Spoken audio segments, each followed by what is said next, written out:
This isn't made for somebody that's got long nails. I need a servant or something. Use a pen. Oh, use a pen. Right, okay. Nice to see you. Oh, hi, Murag. Just about to start. Thank you for coming. It doesn't feel like a huge agenda. I don't know whether that's an indication that it'll be a relatively short meeting.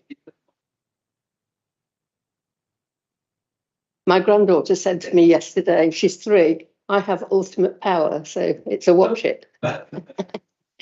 Okay, we've got apologies from Chris Bowring, but everyone else is here. Sorry?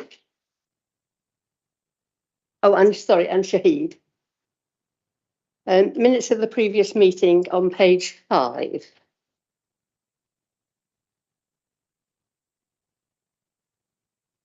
Anything on page 5?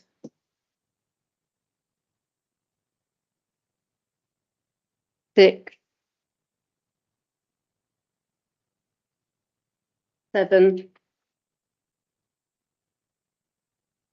8. 9. 10.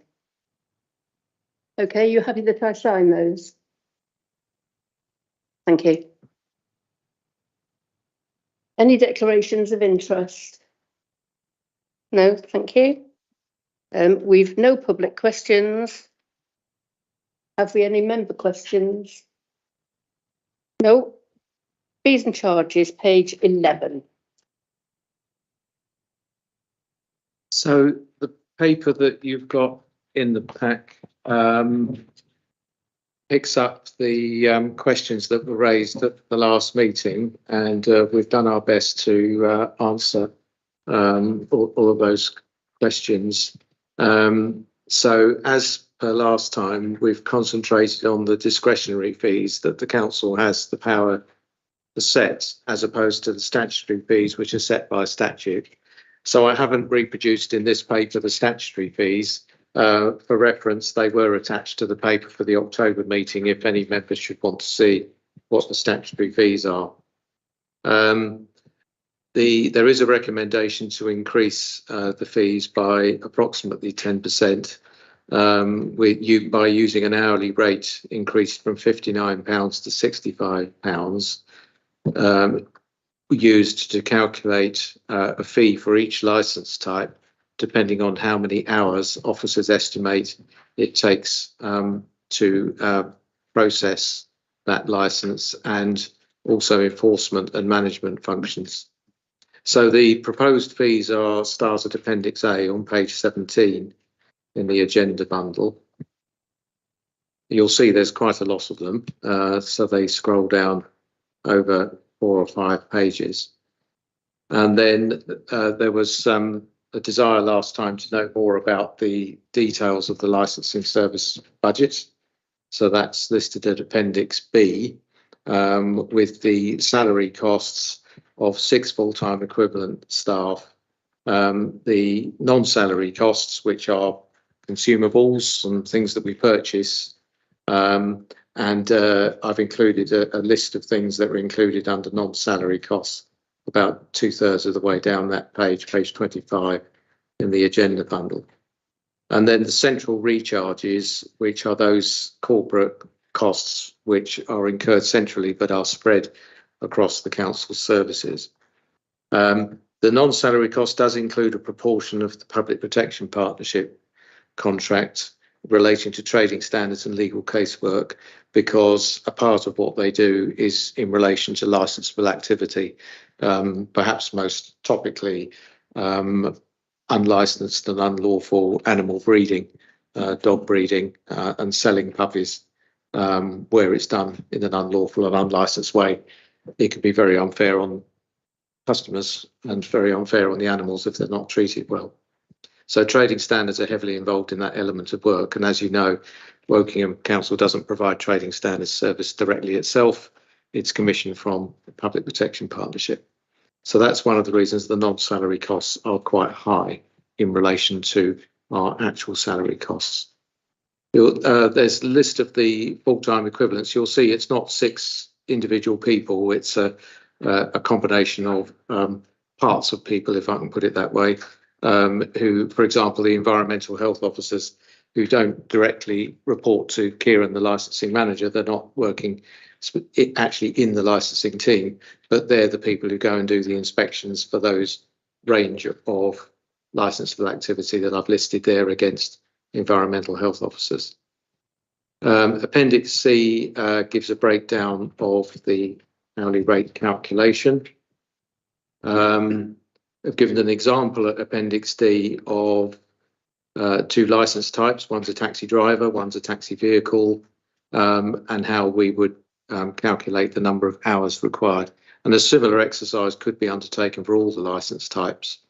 That's not something we've actually done yet. It was needless to say it would take quite a long time to pick through those 5 pages of license fees and break them all down.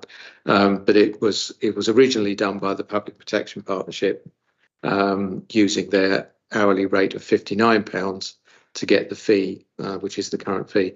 And then finally, some benchmarking statistics comparing fees against boroughs which are deemed by the Office for National Statistics to be similar in nature to Wokingham. Those councils were not chosen at random. They came from an ONS list of similar authorities. So I'm happy if members have any questions they want to pick up.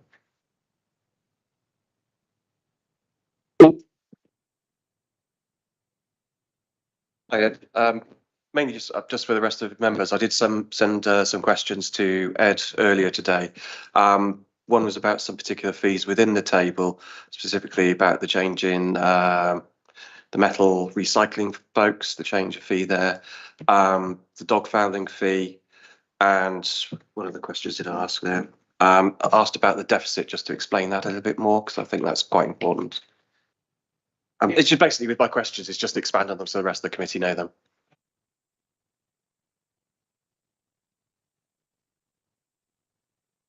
I think it's page 22 in the agenda pack, dog warden services. There's a fixed penalty charge. It's a slightly random entry in the fees and charges list because a penalty is technically it's not a fee or a charge. It's a penalty notice, but it's in there under the dog warden services at £80. And Councillor Dennis was questioning why it's only increased 7%, where nearly everything else is around 10%. And we had actually intended to come to the committee with a proposal that we make it the default £100, which is the default penalty for dog fouling. Similarly, litter and litter from vehicles, which we would also do. So our proposal is that we revert to the default penalty of 100. I believe Neil Allen reminded me that the legislation says it's £100 unless a lower figure is set. So it defaults to 100. It's been £80 for as long as anyone can remember, sort of 10, 15 years, and £80 10 years ago is probably worth £100 now. So if members agree, we propose to make that 100. The scrap metal ones, which are top of page 22,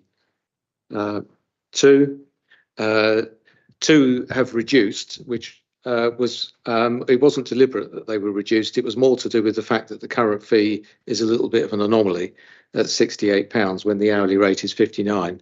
We reckon it takes about an hour to process a change of a site manager, which would make it 65. And similarly, a change of name on a scrap metal license, we would say would take half an hour, which would be 33.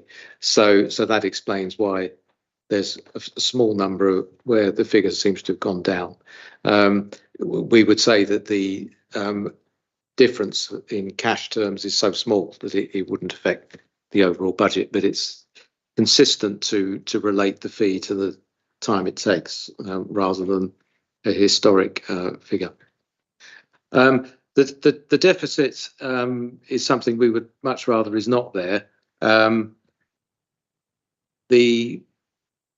One of the reasons is that the statutory fees don't go up very often. They vary when they get reviewed by government.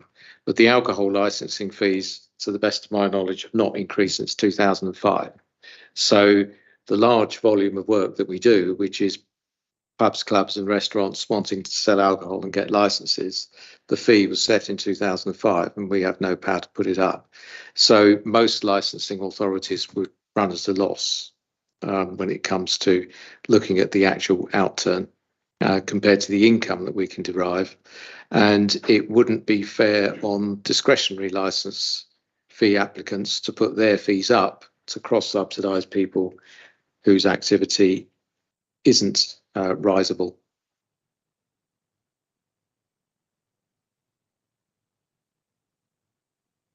Yeah, there's a couple others with the market trading license. I just wanted a little bit of detail on that. Kieran, maybe you'd like to talk about market trade, market traders. What questions? Basically, is it from the answer Ed supplied?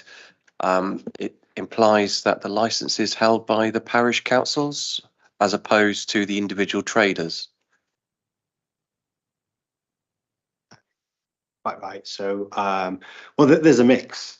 There's obviously in the towns where we have the parish markets, Wokingham as an example, the town council there will have their street trading license, and then they effectively subcontract that to pitches, and they'll have different traders in each week, and it's managed by the town council themselves for those pitches, and they effectively pay the license fee to the local authority. But then there are individual traders, because we've got burger vans and so on around the borough, and they'll pay directly to us. Okay, thank you. Just under my concern was if individual market traders in the town centres were paying that fee, then that was a big concern for me, but you've clarified that. Thank you.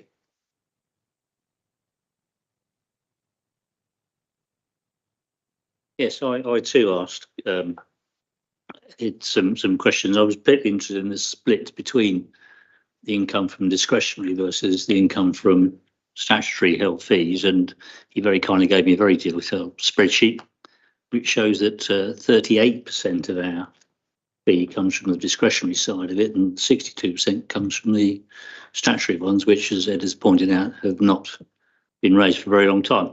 It did occur to me that looking at the totals, I think it's also probably we do far more. We do far more of the statutory fee work. I did wonder whether or not, with the closure of many public houses and the like, whether or not we've lost some business there, so to speak.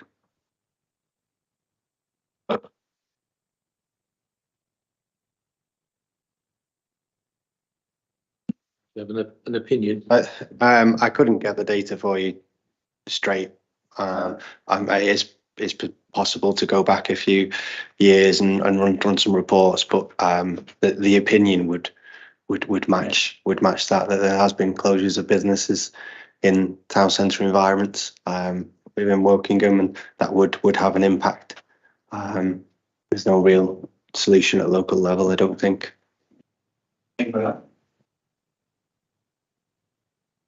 Thank you, Chair. Page 23, caravan site license new. I just wondered if you could explain in more detail. That is 11%, and also caravan site annual fee pitch is 16%. So it's quite a difference. And what is new stand for?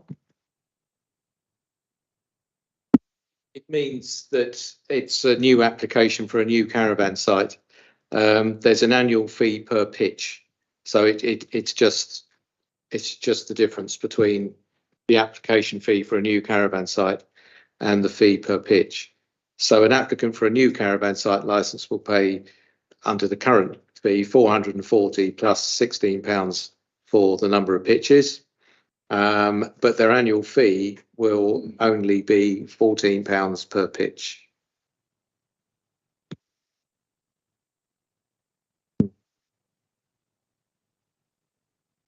Moving away from the figures, I wanted to ask a question. It was paragraph 12 of the report, which is on page 13. It says this is under effects of alternatives to recommendations. And it says further management and enforcement of licence requirements and conditions would be adversely affected. For example, in 22-23, audits of licence holders led to licence suspensions, revocations and prosecutions. Reduction in capacity to do this would increase risk to public safety, which the licensing regime is designed to minimise. I was just wondering, so if we were in a situation where we decided not to increase and the decision was taken, well, no, it's not our decision, but the recommendation was to do that and the executive took that decision, and therefore there was less staff. You're talking about safety, the risk to public safety. Could you articulate with a bit more detail what you mean by that, please, so we really fully understand what the consequence would be if that was a recommendation we chose to make? Yes, thank you for that. You'll see from the list of staff, we've got Kieran, the licensing manager, we've got 2 licensing officers and 1.6 licensing processing officers, and then other staff doing contributing to it. To reduce cost, which will be the natural result of reduced fee income or fee income not keeping up with increasing costs. Hypothetically, for example, we wouldn't employ the 2 licensing officers because we've got a legal duty to process the applications and issue the licenses, but then we wouldn't be able to do any checking on what the license holders were doing and whether they were complying with their conditions. I'll just ask Kieran to just talk a bit about enforcement work. As you know, we took over the licensing service and we brought it in-house recently in environmental health and licensing. Workingham was effectively a mess that we inherited. We had to do our own internal audits, and we found risks in terms of expired DBS certificates and expired medicals. So through the course of this year, we've had officers check all the data that we have available on taxi drivers and make sure that the DBSs are up to date. Unfortunately, we did find two drivers with historic sexual assault and domestic violence incidents and criminal records, and we've had to revoke them immediately under officer delegated authority. I believe only one came to the committee on appeal. The other didn't appeal that decision. We've had officers take part in inspections and join up with the police for local policing. We've set up the pub watch channels initiatives, which are bringing the wider collaboration to set up some new projects for licensing, all to make Workingham thrive. And we have we've effectively taken part in prosecutions of licensing offences as well. So we've been taking a prosecution against an unlicensed taxi driver, and we are currently looking at unlicensed scrap metal dealers as well.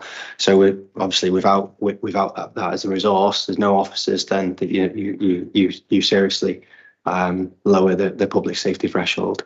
And we can take a direct example to how the audits have come across from the previous work through the PPP to what we're doing in-house and how we've resourced it in that level.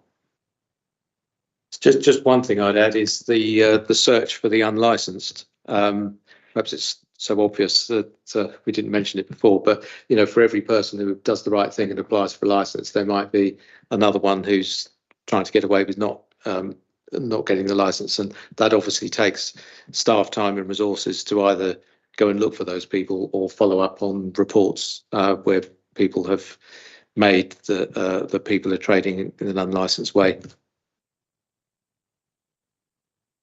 If I could just add to that, because some of us have been involved in appeals, and in fact we've done quite a few recently, and I think we've got 3 next week. This is the checking is throwing up some old problems, and for our resident safety, we need to sort those out. And so we're wading through those. And I think I would be very upset if we had to stop that, because unless we check, we don't actually know who's driving taxis. And those taxi drivers might be taking children to local schools. So I think it's very important that we maintain that service the appeals will calm down as we get to the end of it. But I think it's very important that we do it. So, I just wanted to come back, just to be clear, it's not just taxi licence holders they were focusing, we're doing it across all our licence holders. Okay. Thank you. Yeah, yes, I'd echo that. I just want to follow up on Councillor Kerr's point. Yes, I mean, it'd be street trading. Before Christmas, you get people selling Christmas trees from front gardens or pitching booths, and there's houses in multiple occupation that should have a licence and don't, and landlords sometimes hide them away. And of course, the pets for sale, animal breeding and animal boarding that is quite lucrative, and it could go on under the radar if people thought they could do that.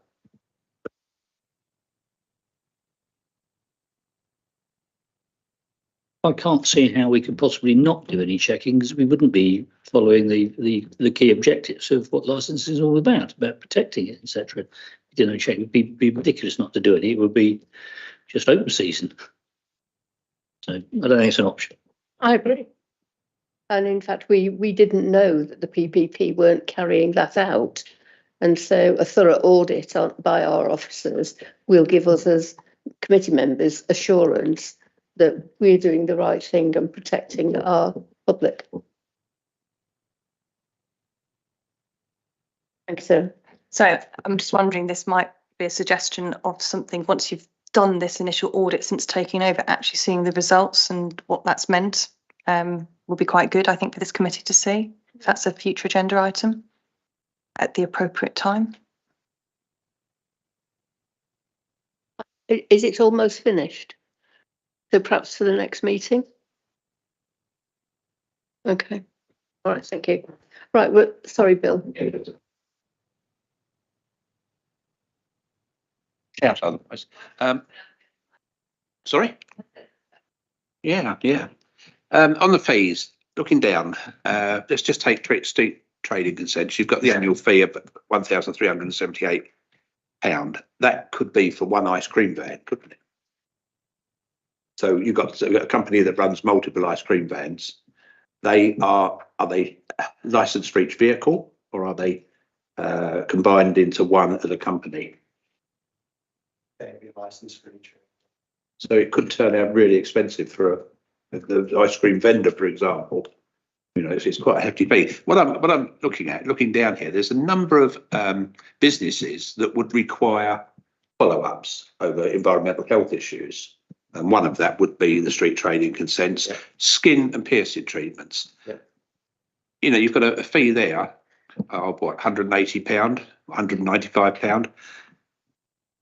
Do we build in the cost of those regular calls by environmental health officers on a number of these that would require that? It just seems, you know, it's not balanced. Do you mean in the sense that that fee is too high or too low?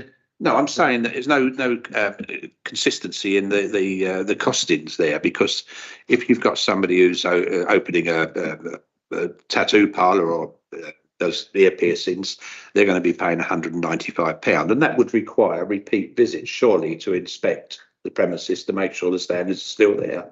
And then you get the poor guy who's running his ice cream van and he's paying £1,495. Again, would require inspections, but no more than, it just seems a balance problem. So I'll talk openly. So yes, we've got 23 hours for a street trading consent annual fee, and we've got 3 hours for an individual skin piercing person, and 5 hours for a premises. So 8 hours altogether, because you have to have both. You have to have your premises and you have to have your personal license. Do you have any view on street trading and the large number of hours it takes to? I think I'd accept your point, actually. Perhaps it's something to look at for the review next year. Offhand, I think they would probably get the same amount of treatment from environmental health. Yeah. But what I was wondering, do you build that into the cost? You're talking about hourly cost to actually issue the licence, but do you look at then the repeat visits that are going to have to be made by our officers under environmental health and other issues. I know that the environmental health officers or any of the sort of special treatments licenses, I know they work with the applicant to try and have it so that everything's all in order before they do that first visit. And I know one of the frustrations a part of the application process is it does take some time for them to get all the certificates ready and so on and so forth in order to be licensed. And so the applications can sometimes sit for a while until they can actually complete the visits. So in a way that does take up time because they do sit for a while. But in terms of once they're set up and established, I'd imagine they'd have similar levels of treatment. So I think it's probably something that we might need to look at again. Can I add on to that there are continued inspections on places that deal with food, at least, I know. And is that a separate charge from environmental health on an annual basis, or could we find that out? It grieves me to say we don't charge for food hygiene inspections because it's something that we have to do. So that's just a cost that the council bears. There's food. No, food businesses operate under a different regime, under the Food Standards Agency. With skin piercing and treatments, I mean, Kieran said that during this calendar year we'll review some of the less numerous license fees where, you know, you make a good point. You know, you've got 23 hours for one, you've got 8 hours for the other. Why is the difference? And if it's been that way for many years, but that's not good enough reason to keep doing it, is it? So we would review that during the year. With skin treatments, there is an issue about whether or not the council has bylaws, because there's a peculiarity around skin treatments that businesses have to register with the council. But if the council wants to enforce against poor hygiene standards, it has to have bylaws in place. And that's a piece of work we're doing with legal services now to keep that. And that might explain why there's a lower hour relation to skin treatments, because that might relate to a time when you don't have bylaws. So you don't really have an enforcement power. It's all advisory. I think we covered the other one was animal boarding and animal breeding, where we're finding that we're spending a lot of time on those now, aren't we? So I think that will benefit from a review this year as well. Yes,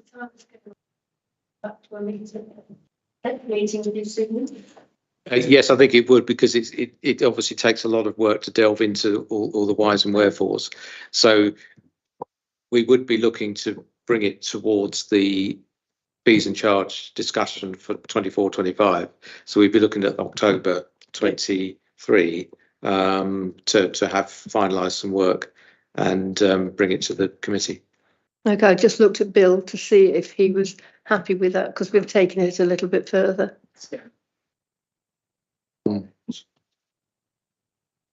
Okay. Al.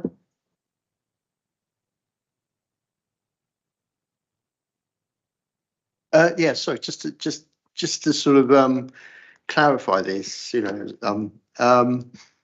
about street trading. So the whole of Woking Town Market would pay a license of £14.95, and that would cover all the traders at the market. Is that correct?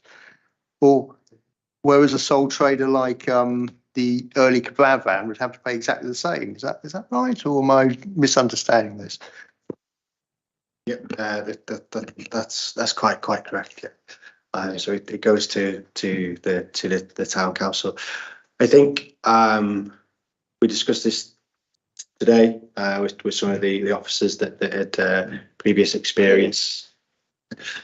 We discussed this today with some of the officers that have been around a lot longer than myself, and I think historically there was some sort of historical law or permit for the town council to make use of that land. And within the last maybe 4 to 5 years ago, they then moved over to a street trading authorization. So they pay for the street trading authorization. In terms of value for money, they substantially get quite a strong value for money.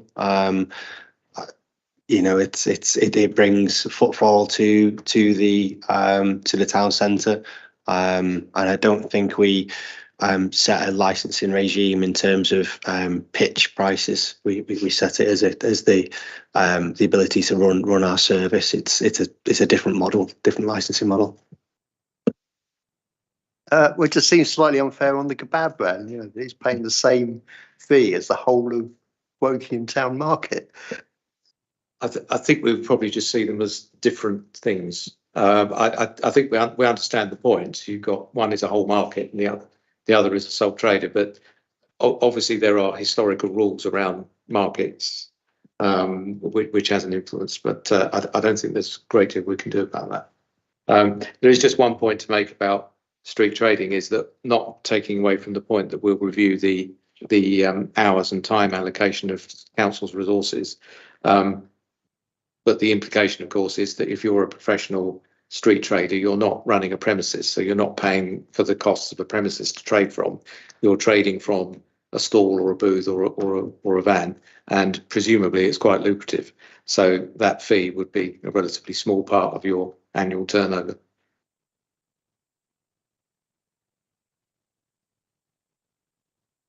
Yeah, just really following on from Mal's question, actually, about the apparent unfairness. Is it the case, and my understanding, that the town council, I know it's a little bit a remit of this particular committee, but would they set their own fees? So the individual stallholder would be paying an amount to the town council rather than to the borough. So maybe the fairness will come back. I don't know. Yeah, so they probably pay a lower fee for the day's pitch. The traders in the town council, they're probably rocking up for a day at a time. So they'll pay a lower rate. They may even, pay as little as £60 to £80 for that day. It's a market. Ultimately, it's not a position. Yeah. Go back to when we set up Woodley Town Council market stall. The laws that govern it go back into ancient history, and they're set. I don't know, one of the Henrys probably. And so yes, the town council charges the people that have the pitches a weekly rent for being there, and that money goes into for Woodley, it's the TCMI pot that operate the market on behalf of the town council. Yeah, I mean, it's probably a case. I mean, I was on Early Town Council, and you don't really have a market with Early because you don't really have a town centre. But going a bit historical, Woking Market goes back to Elizabeth I. So that's where the law. I think Readings as well. So they're all that sort of time.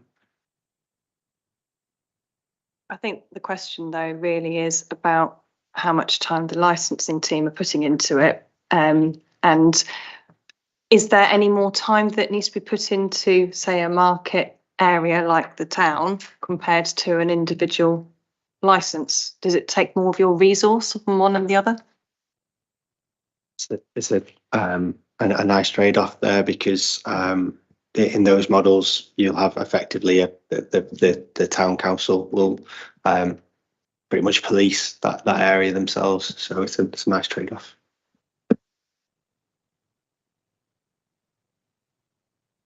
Going back to an earlier comment that Sarah made, and you made yourselves, with regards to the failure of the previous way it was working in public park protectorship having faults.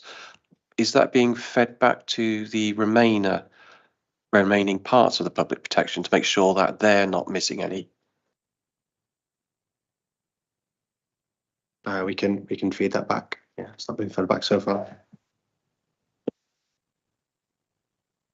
Are there any more questions? Are we happy to go to the vote to accept these charges? Can we have a show of hands? Oh, sorry, Pete. So do we need to make a resolution with regards to changing the values to the default legislated values?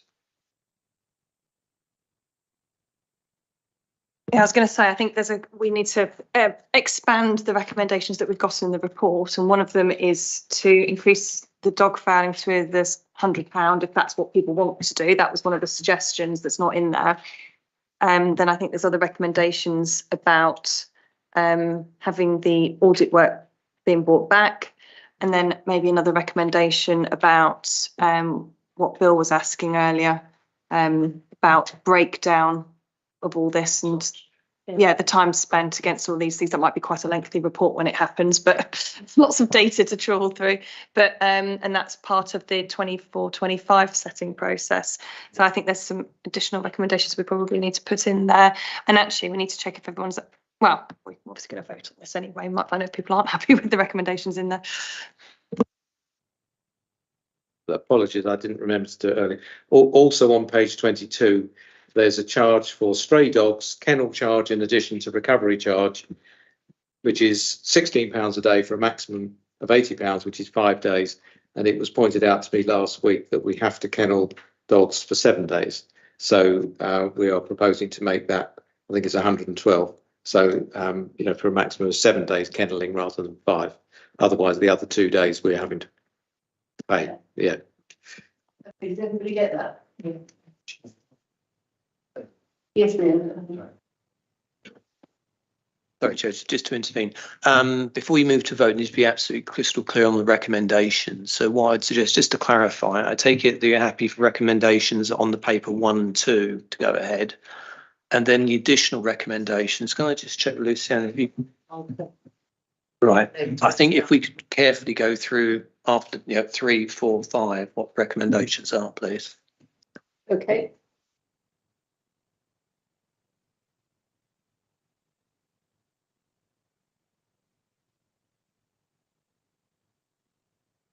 So you need to go to page 11, and at the moment you've got recommendation 1 and recommendation 2. You might want to either split those out or do them as a block, and then if we take each of the individual recommendations. Sorry, I'm doing Luciana's job. I can't see without my glasses. Okay, recommendations on page 11. Recommendation 1, that the committee notes the proposed discretionary fees for 2023-24 set out at Appendix A as part of the Council's annual fee setting process. So that's Appendix A, which is on page 16, is it? 19. No, section 17. Okay, can we take a vote on that by show of hands, please? 4, yes. It's unanimous, thank you. And the committee recommends to the executive that in relation to those fees which are within the council's discretion to set, the fee should follow best practice and ensure that the cost to the council of administering, managing and enforcing the licensing regime is covered by the fee income. And this is probably the first time this has been looked at for several years, certainly before it went to the PPP. So we need to go on to that, onto page 19. Sorry, I'm not going far enough. Page 25. Appendix B. Okay, you ready to vote? You may have a game. Sorry, the Appendix B is the licensing servicing budget. I think it's the recommendations that are within the report in general, which is Appendix A, isn't it? Which is the fees. Appendix B is the splitting out of the cost of the service. So it's the same appendix. Same recommendation. One to note and the others to recommend.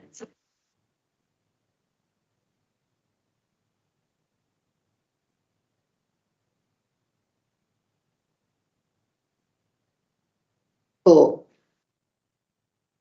Again, that's unanimous.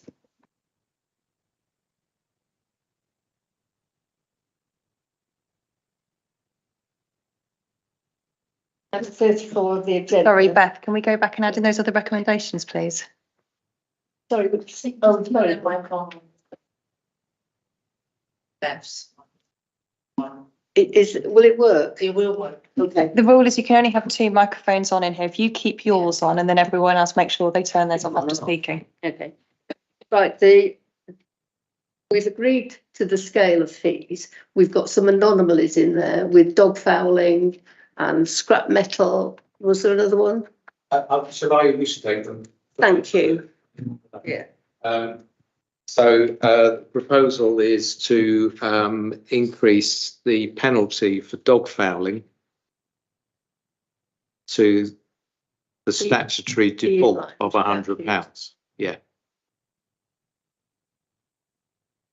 And also to increase the charge for kennelling a stray dog to 7 days instead of 5 days.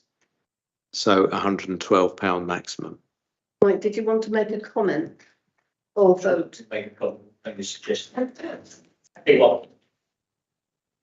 Rather than be very specific about a particular item, can we not just say that where a statutory recommendation is made, then we would accept that rather than some specific thing that we set.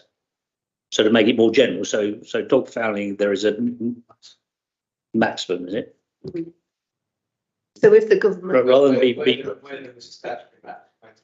yeah, we would. We adopt. Yes. Yeah, we adopt the Yes, statutory rather than maximum. be specific about dog fouling, but then if there's any, and going forwards, if more statutory maxims are set, we can go with those, even if they're lower than what we currently charge, I guess. But it gives us an ability to do a lot without having to vote each individual item through. I assume that also includes if the government choose to increase those charges, they would automatically increase. Can I just come in on that? Because I'm slightly nervous about it, because we're only talking about 2 items here. So it's not like we're picking out, like we're only talking about 2. My worry is all of those ones that we've got on there, do none of the rest of them have statutory maximums that we're not already at? I would rather that this committee, if anything changed as well throughout this, it'd be better that we knew about it in this committee. I'm just very nervous about what's been said there. Because if there are anomalies in others that we've missed and not discussed, we won't have that opportunity to discuss. Chair. Can I just, just on the back of Councillor Kerr's point as well, because a lot of the statutes that set these limits, they've got different wordings, and some will say up to a certain amount or between a certain amount, and the local authority shall choose a certain amount. Now you have to justify that certain amount sometimes. So I think automatically making the default straight up to the statutory maximum for each, I think legally could be dangerous, because within each statute there can be a separate set of criteria that apply these things. Maybe what we could do is maybe just send a message up that where it's feasible to consider putting it up to the statutory maximum, but you're right, it would have to come back to this committee, maybe other committees in terms of certain other pieces of legislation to actually make that decision. I think I'd rather we just kept it simple, and the 2 that have been highlighted, and we just had a recommendation on those, so we don't get ourselves in any hot water, and then we can properly discuss should that happen. And maybe the wording needs to be something like that. The committee recommends to executive that for the 2 items that's been mentioned, statutory maximum or whatever the wording is used does that. But yeah, I would not be happy. No offence, Mike, with what you suggested.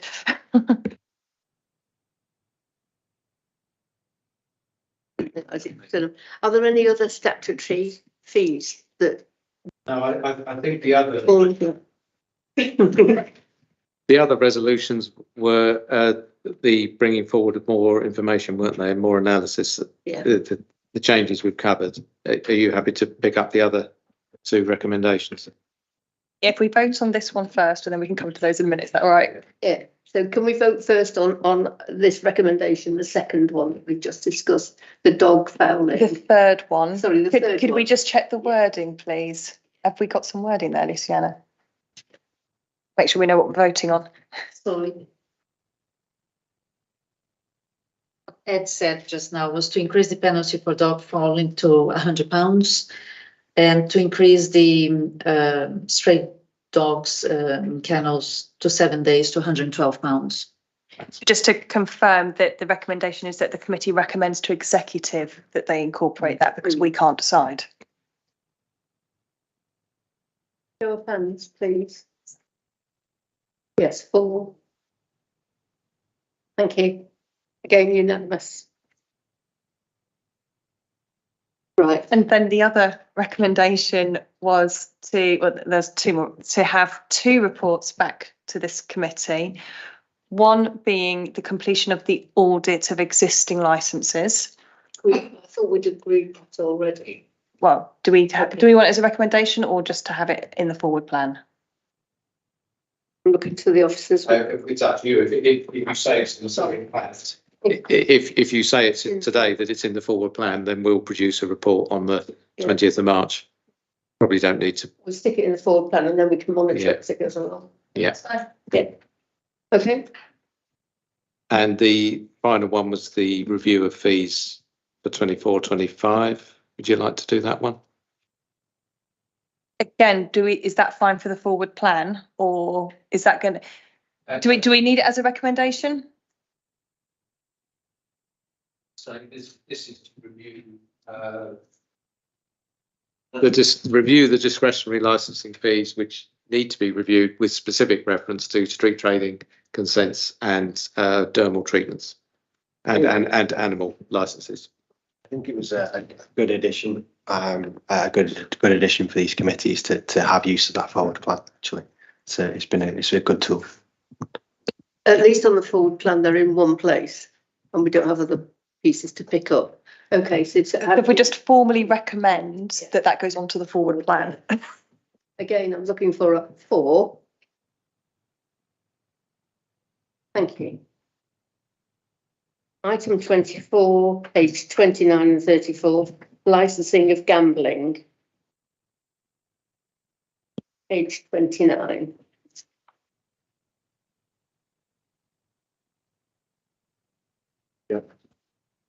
So, councillors, at the meeting of the Licensing Appeals Committee on 19th of October, it was decided to discuss the licensing of gambling with a view to potentially finding ways to protect our vulnerable public. We were directed to look to see if there was any LGA lobbying and so on. We found that the LGA has provided a councillor handbook, which is a comprehensive guide to the licensing authorities' functions in respect of gambling. We've attached that as part of the appendices to the report. The LGA has also produced a guide to local authorities on tackling gambling-related harm. Again, that's been attached to the report as a background paper. Research suggests that gambling premises tend to be more common in deprived areas, with 21% of gambling premises nationwide based in the most deprived areas of the country, compared to just 2% in the least deprived areas. That means for the Wokingham Borough, we only have 5 licensed betting premises and 17 with 1 or more licensed gaming machines. Context is that this is approximately 1 betting shop per 35,000 population, and that puts Wokingham towards the lower end of the national scale. In terms of the recommendations, well, not recommendations, in terms of best practice that's highlighted by the LGA, they point towards the ability to use the statement of licensing policy for gambling, the local area profile and risk assessments, and then also enforcement, so compliance and enforcement measures. Some of the measures detail underage test purchasing for the bookmakers. So the concept of sending in police cadets to see if they're if they can be served, and it also points towards updating the statement of licensing policy. This is a discussion paper that's been brought to members, but we do have a recommendation for the committee to note the contents of the report and decide that officers should develop an updated statement of policy in relation to gambling regulation for consideration at a future meeting of this committee. Happy to take any questions or for you to discuss. Yes, can I come in with a question first, please? You said per 35,000 population, and how do we balance that through the borough? Because I think in Woodley we've got 2 betting shops, but the population is just a bit more than 40,000.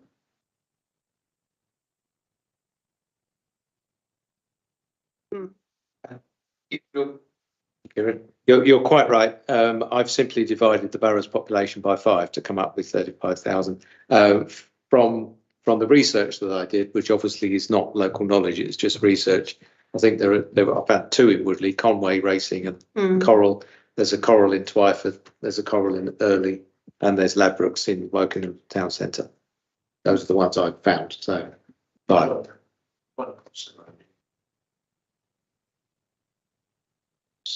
It might be 3. I wasn't sure, but we've got very specific areas of poverty in Woodley. And that fits with the research document that shows that they tend to locate in areas of lower income. If there is a 3rd in Woodley, by the way, it hasn't got a gambling licence. So do tell us. Bill and I have been there a long time. Our memory's not always quite as good as it should be.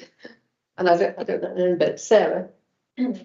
Thank you, and thanks for bringing this paper, because I know this was a committee request. I've got a few questions. Firstly, you talked about obviously places of more deprivation have a greater proportion of premises. What typically happens during, say, cost of living crisis like we're in at the moment, where even areas that are deemed relatively wealthy obviously got more and more levels of deprivation? Do we see a change? I mean, will a place like Wokingham, with its rising levels of poverty, is it possible to see more of these establishments set up taking advantage of those hard times? And I don't know what the history of this is, so.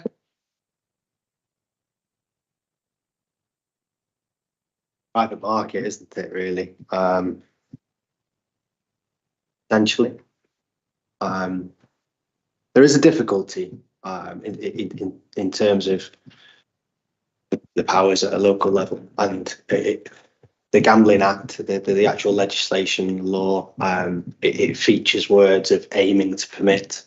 So the way the law itself is set up is to permit the premises for opening.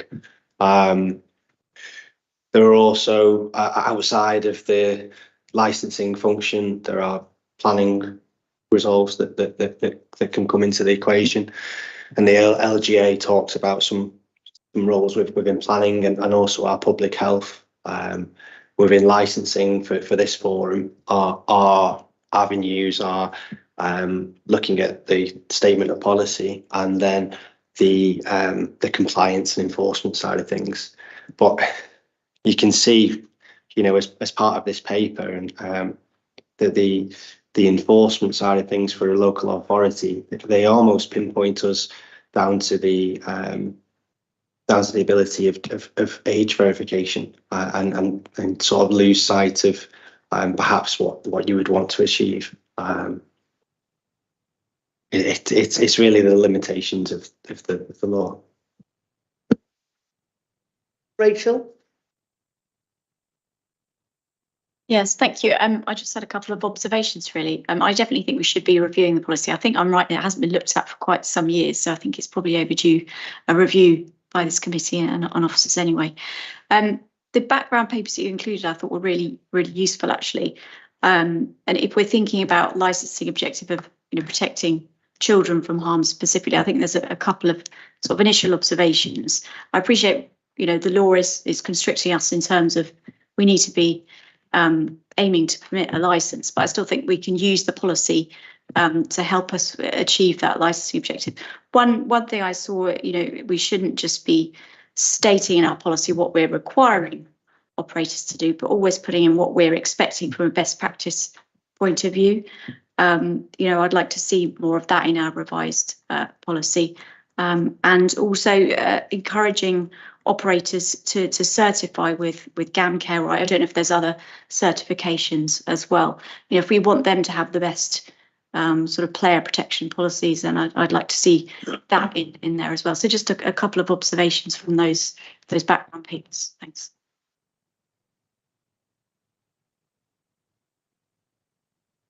Thank you. It is interesting your not your view, but the view that you're putting here, that the betting shops tend to gravitate towards areas of deprivation. There's been a betting shop established in Early for 20 years, and I wouldn't necessarily consider Early to be an area of deprivation. It's obviously enough to keep it going.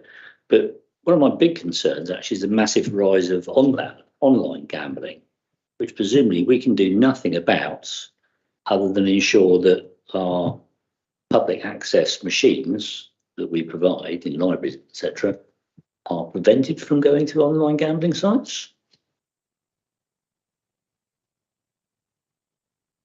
I don't know about the libraries. Other members might know the answer to that. But I think Kieran will correct me if I'm wrong. Yeah, online gambling is regulated directly by the Gambling Commission, not by local authorities.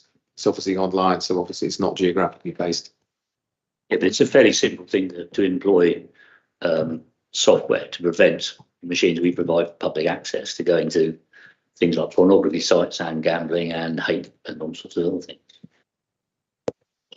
I'll just come in on that quickly because libraries is in my portfolio and I actually don't know the answer to that question. So that's something I'm going to take away and have a discussion, because we do talk about computer access and the need for people to register to use them. So we can obviously, I understand that our library service in the past has potentially found someone who was doing something dodgy because we keep that information, but I don't know what we prevent, you know. So I will take that as an action. Do we also do it for machines connected to the network? Yeah. Again, I don't know. So I know that having a council laptop, there are certain sites we can't go onto. So what the policy is and what's in and what's out, I don't know the detail. But some quite basic stuff you can't get onto. So I would presume that it's quite stringent. Bill? Yeah, just not related to this report. We discussed some time ago about advertising on licensed vehicles. I don't know quite where we went with that, but one of the recommendations was there, if we should go down that line, that we wouldn't include gambling and cigarettes advertising. But I don't know where we got with the whole process of licence taxis having advertising. If we did we make those restrictions? No. Sorry.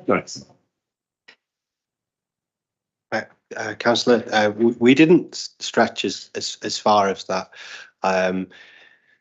We are currently out for the consultation, ends the 5th of March. If you wish to feed back into that policy by way of consultation, then that would open it into that forum. But it's not been put into the policies as yet. Is that consultation on our website? It's not like it. Yeah. Okay. But I just had a couple of other questions. So firstly, just following on from what Rachel said, currently with the 5 businesses, maybe 6, who knows, but the 5 businesses that we know of, do they actually have the GamCare certification? Do we know? No. We don't know. So then this sort of comes into another question I wanted to ask about. Obviously, we currently have a statement of policy. We need to review that statement of policy. And I was going to ask about the compliance of that. So what work are we doing to check? Are we doing much? And it is asking about the GamCare certification and encouraging it part of that. But what are we doing? And I mean, I've been on this committee for 4 years, and I don't believe I've ever seen a report to this committee that looks at how we're upholding that policy, or the statement of policy that we call it.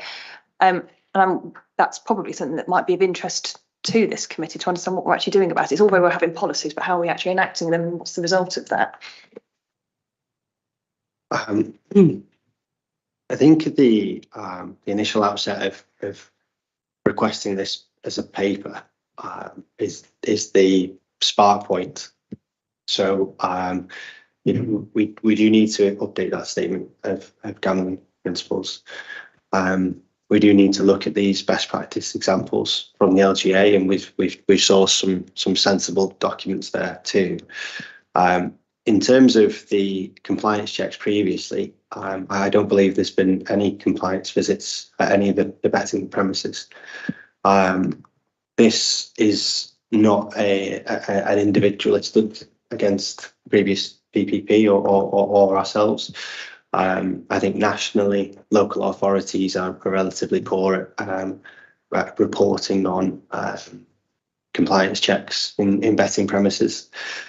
The Gambling Commission every single year takes data from local authorities, and as part of that data, it asks how many inspections have been carried out. So I believe Workingham as a council through the PPP has produced a nil return, and that's where it stands currently. So this paper, as part of the discussion, brings out these areas to look at.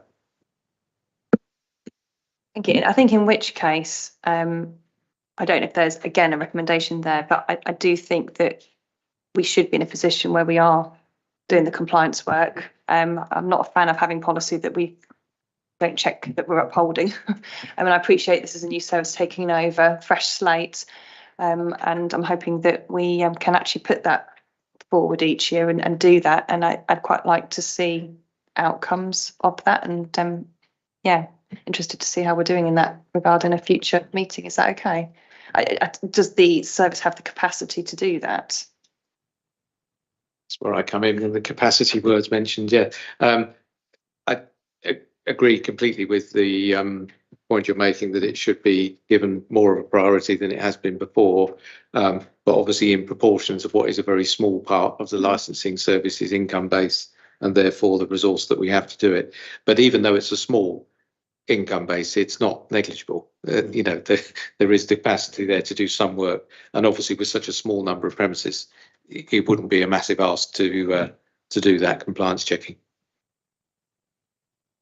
And I would argue that at this moment in time, it's probably even more pertinent that we do it when more and more people will probably be turning to gambling establishments. I think in regard of protecting the public now, more than ever, is the right time. Abdul. Thank you, Chair. Page 37, paragraph 13, human safety in night economy. Going back to the capacity, who will be training them, these business premises?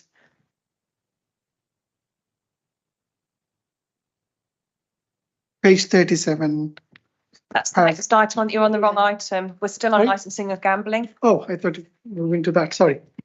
Oh, we haven't taken that. Can I suggest to the committee, because this is very new to us and we're feeling away, that we work, so with the chairman and vice chairman, work together with Ed and Kieran to bring some suggestions forward, hopefully to the next meeting, about how and when we think we can fit this in to the capacity that we've got staff-wise. So if it gives Ed time to work out what we've got to do, and for us to agree that with him, and then we can take it forward. Yeah, so the forward plan shows it being for the March meeting, which I know is only 7 weeks away. It comes very quickly after this one, but we are working towards the draft statement of gambling principles for the March meeting. So that will be the next opportunity at the next meeting to take it to the next stage. Did I make a request for that draft? I mean, I know Rachel's already made some requests. There's talk in there from the LGA guidance about this whole council approach, and I'd very much like to see that. My experience of the council, it has been quite siloed. We're trying to break that down and actually look at all the different parts of the council that contribute to this. It mentions, you know, planning in there as well, but also, you know, the contribution of adults and children's services, because obviously they are looking after the vulnerable people that we're trying to protect. So I'd like to see in that statement of gambling principles how we're going to do that and what that, you know, what that means. If that's okay. I think that's a bigger piece of work than we'd envisaged, and we might need to rethink that a little bit. And I agree with what Sarah said, but it's a bit more time, and having a whole council approach needs to be agreed further than this group. Yeah, we'll start with that ambition and see what reaction we get from our other departments. Okay. Is everyone happy with that? Right, can we go to the recommendation? The recommendation is the committee notes the report and decides that officers should develop an updated statement of policy in relation to gambling regulation for consideration at a future meeting of this committee. And I think we need to add that sentence to it so that it will eventually involve the whole authority in safeguarding, so education, in adult vulnerable people, everything. But we don't quite know where it's going. Sarah? I'm just thinking of a form of wording, because I just saw Luciana thinking, eek, how do I write that? Yeah. For consideration at future meetings of this, no, hang on. Should develop an updated statement of policy in relation to gambling regulation that includes a whole council approach for consideration at a future meeting of this committee. Does that sound okay? Yeah. Does that sound okay, Ed? Neil, are we within the law doing that? Can we take a vote on that amended recommendation? Can you say if you're for, please? Thank you. Was that amazing? Yes. Yes. We just changed the wording a little.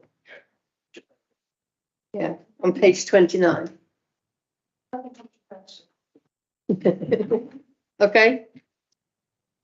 Right, next item, page 25, on 35 to 38. So, well, we can tell it's a relatively new service because we're talking about policies again. So we're getting some money's worth out of the licensing section with a series of policies, but this one is for the statement of licensing policy.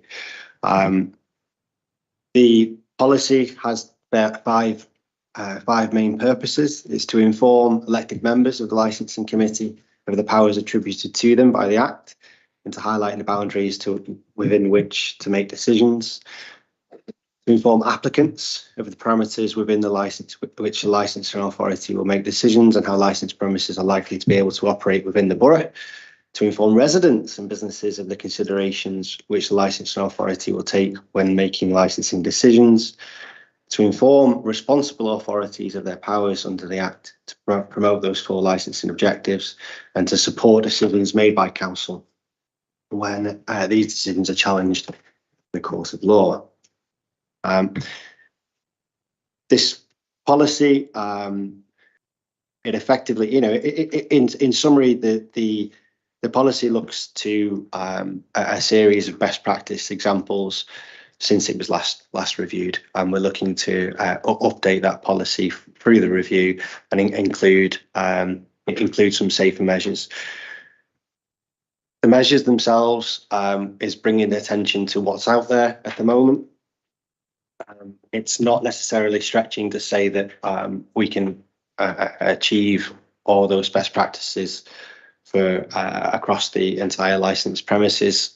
Clearly, there'd be project scoping, budgets, and so on that would be involved in that. But it's about what's looking out there at the moment, and then bringing that into a statement of licensing policy for Workingham Borough.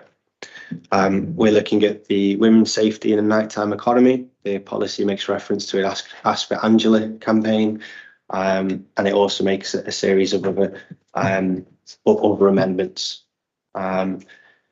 The request for the policy, it's about 150 pages in length, so it's quite a lengthy policy. It's supposed to be the Bible for applicants that are wanting to be licensed within the Workingham Borough. We've added a pre-application advice service, so for applicants that might not want to make use of a solicitor's service, they could come to the council directly for help with their application. And we've also looked to include an appendix item on model conditions. And the reason we've brought in the model conditions is not a blanket approach, but is just to make sure that when we're receiving applications, the actual applications that come in they're at a good standard on entry. And then hopefully they go through their public consultations a bit smoother. And then also, if there are any contentious applications, the responsible authorities or residents or even councillors can look to the model pool of conditions and then formulate bespoke conditions for the type of premises. So we're looking at we're looking for this committee to decide to initiate the public consultation. Of course, the report of which would come back to another committee once we've got them. I'll just add to that I'm very aware that a 150-page document is quite a task to read and absorb it. We would like to be able to start the consultation after the taxi consultation finishes, but before the PERDA period begins, which is roughly around the time of the next committee meeting. So if you, as members, feel able to say we're sufficiently happy with what's been presented in this 150-page document, that we can start a public consultation before the next meeting, then we would like to do that. But I'm also aware that it's such a large tome that you may not wish to do that. You might wish to have more time to review it first. An interim position might be that we set a date between the meetings for comments back from members, which we can then discuss with the chair prior to initiating the consultation. Because I'm mindful that previous item, the gambling statement of principles, that also needs to be publicly consulted. So we would like to do that after this one. Otherwise, the whole thing gets pushed back. That's just where we are with the timetable. But I'm in your hands with regard to what you're happy to do. So, Yeah, I mean, most of my questions are going to be around the consultation. I just want to say, I mean, I looked at the women's safety in the nighttime economy bit, and that's really pleased to see that and some of the specifics that you've got in there. So thank you for that.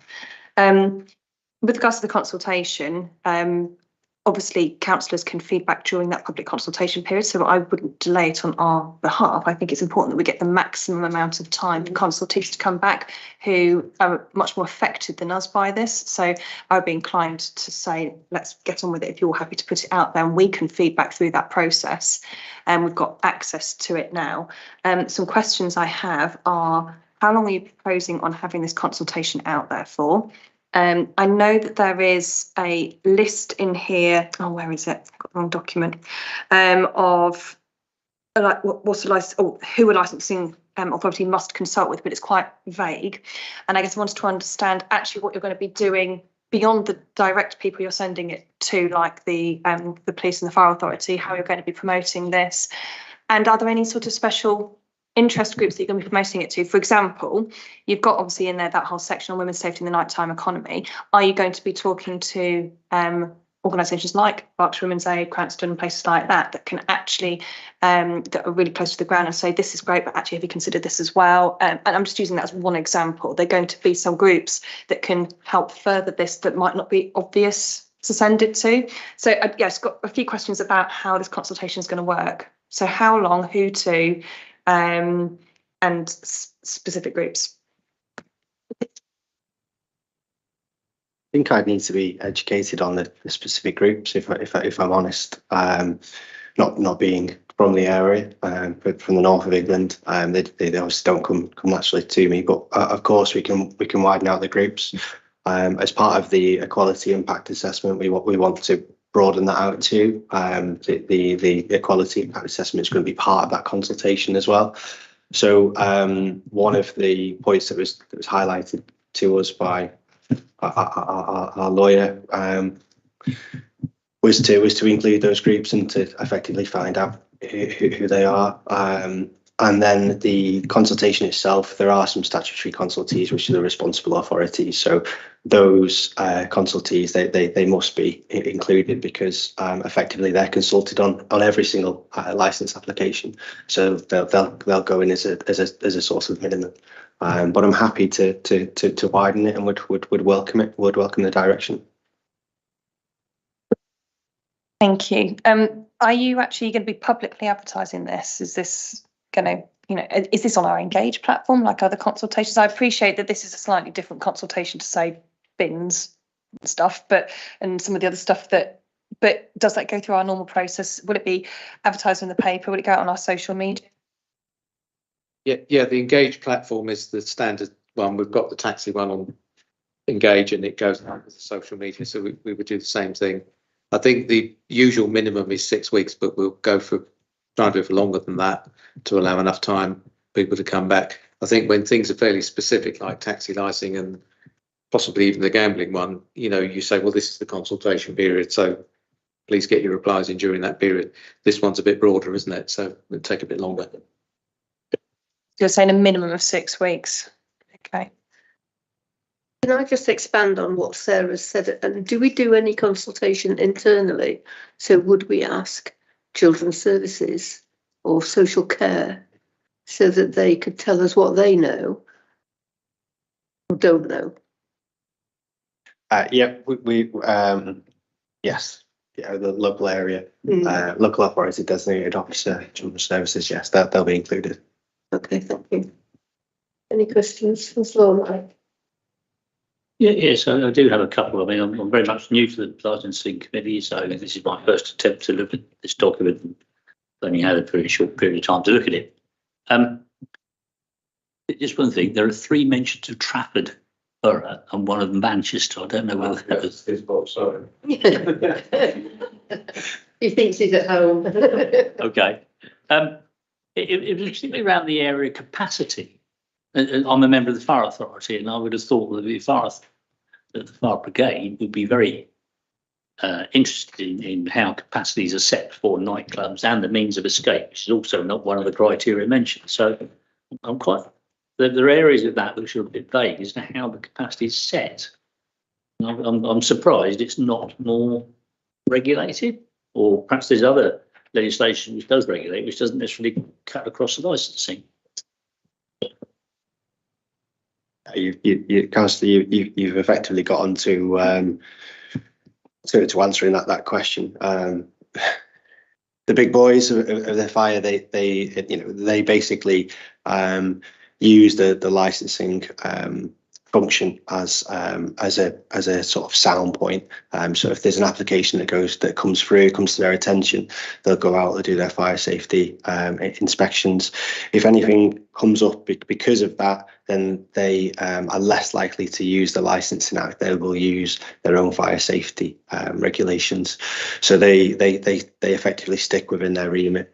And then especially with the capacity side of things, our fire service locally, really involved. The Workington Pub Watch, we have a representative attend there, and they have worked in terms of looking at capacities for some of our nightclubs in the town centre as well. But again, they mainly deal with it through their own legislation. Thank you. Oh, sorry, go on, Bill. I mean, just on item 13, and I'll put this to Sarah. The policy about ask for Angela. Have we ever put this to the test? Have you ever put it to the test to see if you walked into Boots and asked a girl on the counter, would you know what you were talking about? Sorry. Personally, no. And I'm not sure if it's actually used in the daytime. I think it's only used in nighttime establishments. So I could be wrong. I've never used it. But I've seen it advertised in a lot of places, and I'm well aware of it. I have to ask, am I more aware of it because I have the portfolio for tackling gender-based violence, or because it is well known, and obviously I work with organisations that promote this? I don't know. Sorry. They are places of safety, and very much that they are very much places of safety. But this is why I'm suggesting, I mean, I use that as an example. This is why I'm suggesting that this draft policy actually goes to organisations that work with vulnerable people, such as victims, survivors of domestic abuse and sexual assault and all of those horrible things. And they actually, because they will know firsthand how effective these things are and if they are the right things. I understand that it's actually a good campaign. I've never personally used it myself, but I understand it's a good campaign. But there are always new things coming out as well as we learn more. You know, we've obviously got nationally a Violence Against Women and Girls strategic approach. But there's a huge amount of work that still needs to be done there. So we're still very much, got a huge amount of work. But there's a lot of things in this. I was going to say I was really pleased as well to see the bystander training in there as well. That's really, really good to see, because a lot of this is about people taking action before, at the outset. But yeah, I can't answer that question with my own experience, I'm afraid. And I said, I'll ask my teenage grandchildren if they've heard of it. They certainly frequent the places that I don't. Pete, you're next. One really trivial point following on from what Mike said about Trafford. Could the front photo be of Wokingham as opposed to Henley? That's what I gather it is. And then the second question is, with the report itself, it says 0 cost, and I'm assuming that's 0 cost for the consultation. The financial. Yeah, implication. Yeah. Well, in the digital age, consultations come fairly cheap in terms of actual cost. It's more about the time to do it properly. So that's why there's zeros. I mean, it's not.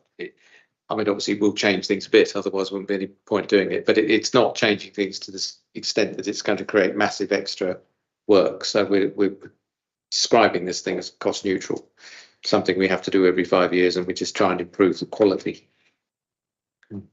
The other points that are raised, we can alter the picture if that's a request. The reason that it's gone in is because the Henley Festival and the Henley Royal Regatta, they are licensed by our borough, and they take up quite a lot of regulatory time for organising those events, which is why we put in the Henley Festival. But we can alternatively source any other type of event. We have a Wokingham Festival and so on and so forth. For the Ask for Angela campaign, in the actual policy itself, it picks out the effectiveness of the campaign, and it talks about how there was a the Metro newspaper. The Metro newspaper run a sort of test purchasing exercise on how effective it was. And they recognised that it was a good scheme, but it could be improved further. And as part of that, it made a series of recommendations. Those recommendations were trying to get venues to make training compulsory for all the current and new staff members, to include training for it to be inclusive of queer, trans and non-binary, and to cover spotting sexual harassment and vulnerability. Refresher training, biannual points, and then also clear signposting within the venue, and maybe even use of branding. So there has been some identifications of the Ask for Angela, the effectiveness of the Ask for Angela campaign already, and I think there is a newspaper initiative which is trying to build up some support. The opportunity is for the Wokingham Borough to jump on the back of that. That's what's gone into the policy at the moment. So I'll just come back on that. Personally, I prefer a different photo just because it's local, and even though Henley does cost this borough stuff, I just feel something that's local to us would be more appropriate. With regards to the consultation costs, I think that's another point. Probably have to speak to Sarah about how that's measured. Thank you. I've got a number of questions, but just pick up on Peter's point. We had a fabulous celebration in the town centre for the Queen's Jubilee with lots of public things that must have been licensed. The picture of that, I think, would probably be better. But that's what I would ask about. A couple of things. Section 7 deals quite a bit with prevention of crime and disorder, particularly the issue of drunkenness. When I was younger, much younger, the landlord would take a very clear stance on anybody who he thought was, or she was, had enough.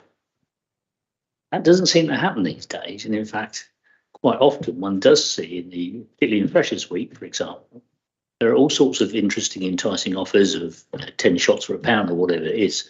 These things are specifically talked about in this policy, and yet I'm not sure that they are enforced. And it seems to me that landlords over recent years seem to be not discharging their responsibility to prevent people getting into a situation where they have to use school Angela or that sort of thing. Is that, am I wrong, or has there been a trend away from the landlord being quite in charge of these premises as they used to be? I think you're asking the wrong people. I don't know.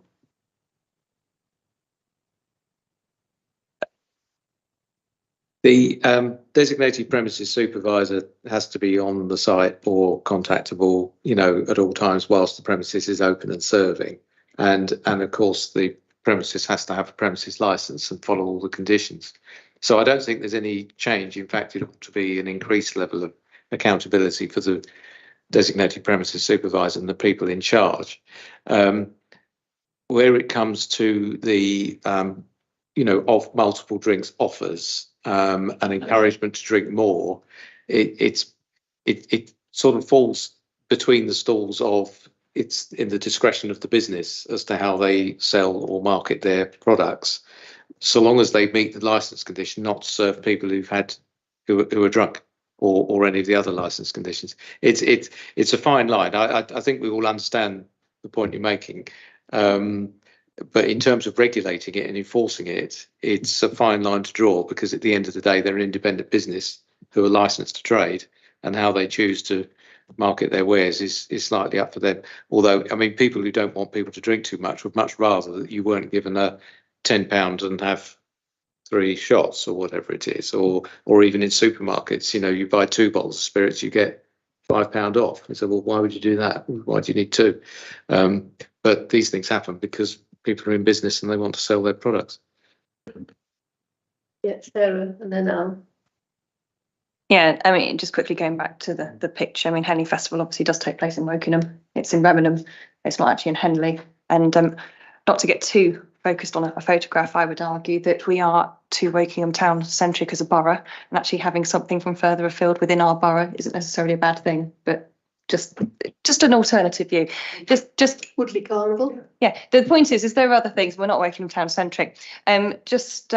Quickly back on the, as Angela said, I've never used it before, but I have had 2 incidents in the last year in Wokingham where staff at establishments have had to intervene. One where the bouncer had to come up and remove a man that was being very indecent towards me, and another where the barman got me to move over to another till while someone else removed the man. So the point is whilst I didn't need to ask for Angela, this stuff happens all the time. And in both instances, the staff were well trained and knew exactly what to do and dealt with it effectively. So I would add that.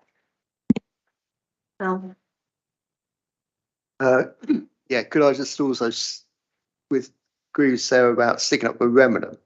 You know, I mean, the parish doesn't get much attention. I think, I mean, the festival, they call it the Henley Festival, but it actually happens in Remenham, and they deserve their small place in the sun. And we shouldn't be so Wokingham town centric.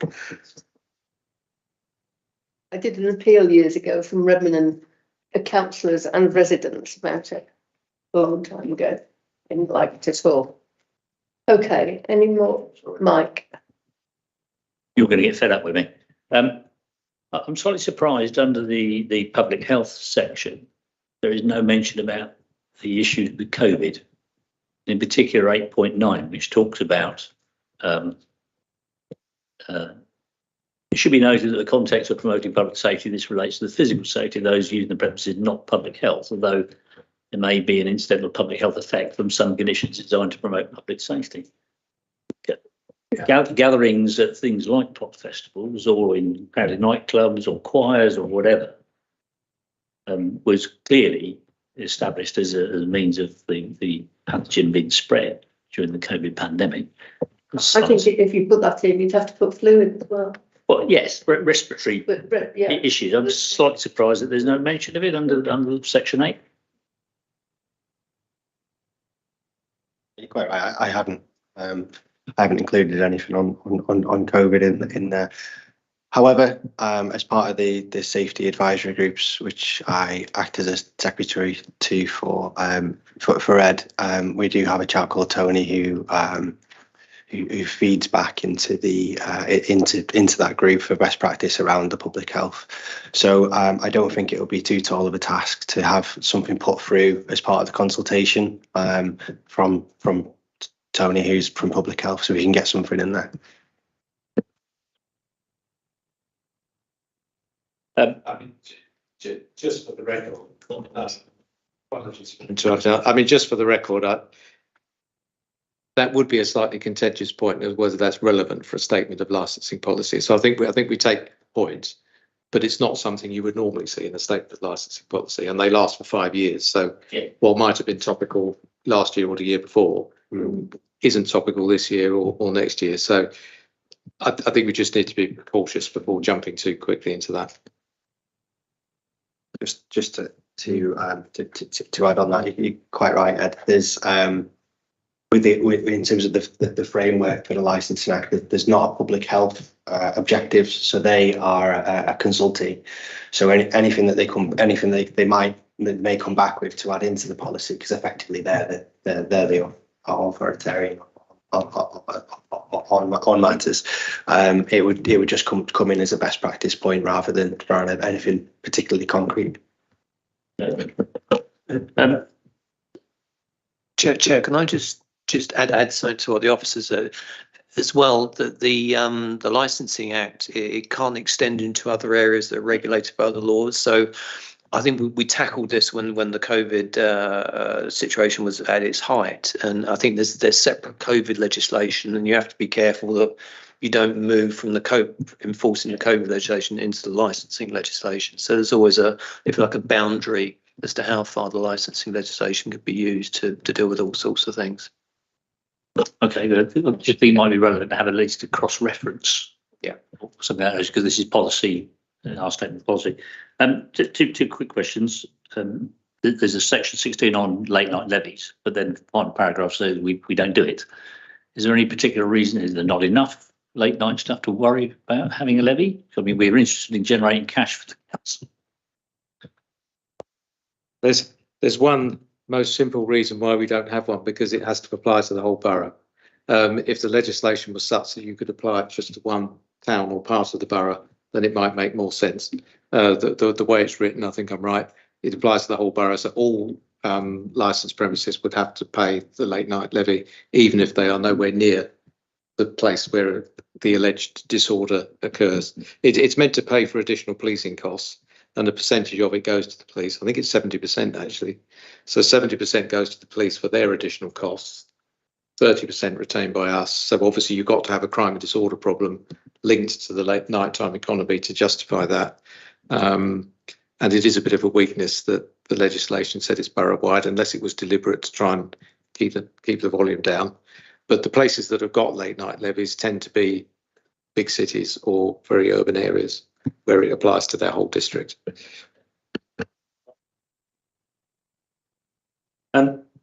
Section 37 deals with pre-application advice, which we presumably charge for, which is a good thing. If a licence applicant paid for pre-application advice and utilise it in their application, if that application was subsequently refused by this committee, would that put the borough, the council, in a difficult position with regard to if the applicant then went to appeal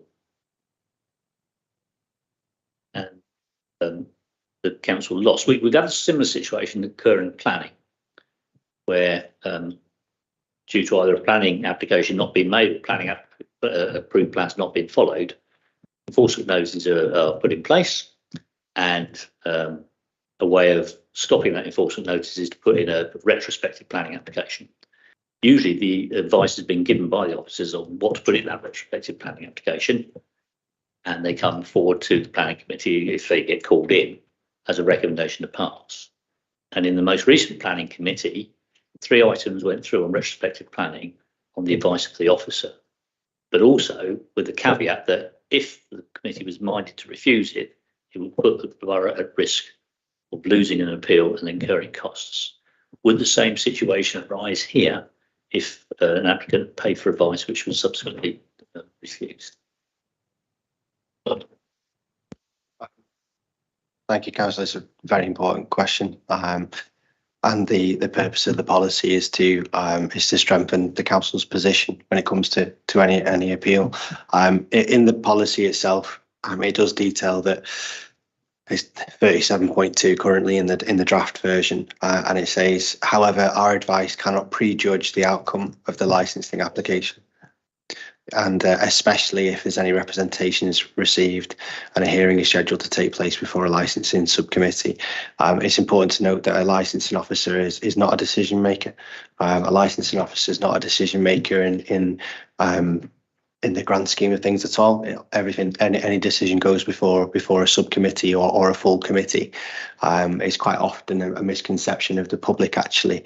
The sheriff-like qualities of a licensing officer, but they don't judge up democratically speaking. It's a subcommittee that makes decisions.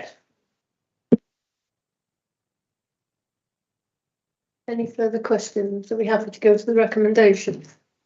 Chair, can I just Sorry, yes, ma'am. Chair, can I just have just a point of information? It's in the report, but just to make you aware that there is a timetable to this, which is the policy can only be approved at the end by full council, and also the policy needs to be published no later than the 31st of August this year. So if you're one way of looking at it is to work backwards from the full council before the 31st of August, that's the deadline that we'd have to look towards. So there isn't a full council meeting in August, I believe, so it would be July council. So once it's been out to consultation, then what's the process? It's got to come back to this committee. Then we make a recommendation to executive or full. Does that have to go to executive as well? Sorry, just to council. That it doesn't go to go It doesn't executive. have to come back here. Well, No, it would.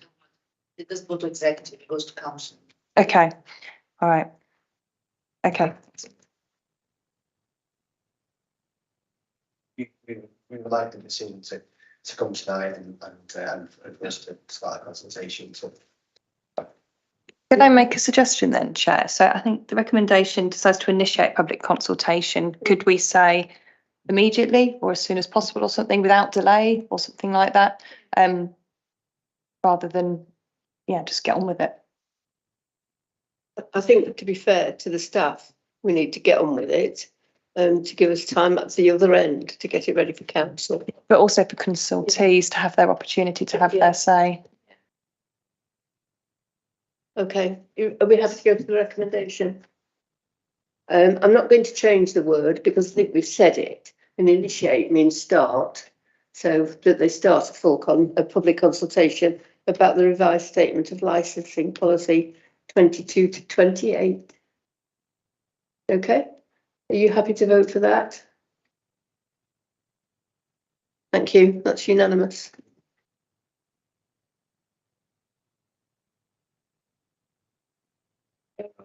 And the decision tracker on page 39.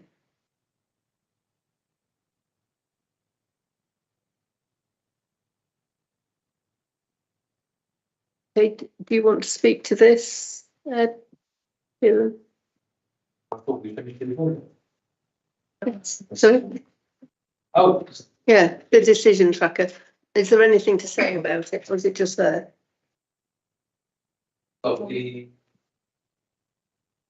It's ongoing. Report containing more details, cost of running. We've dealt with that today, haven't we? So that's completed, I would suggest.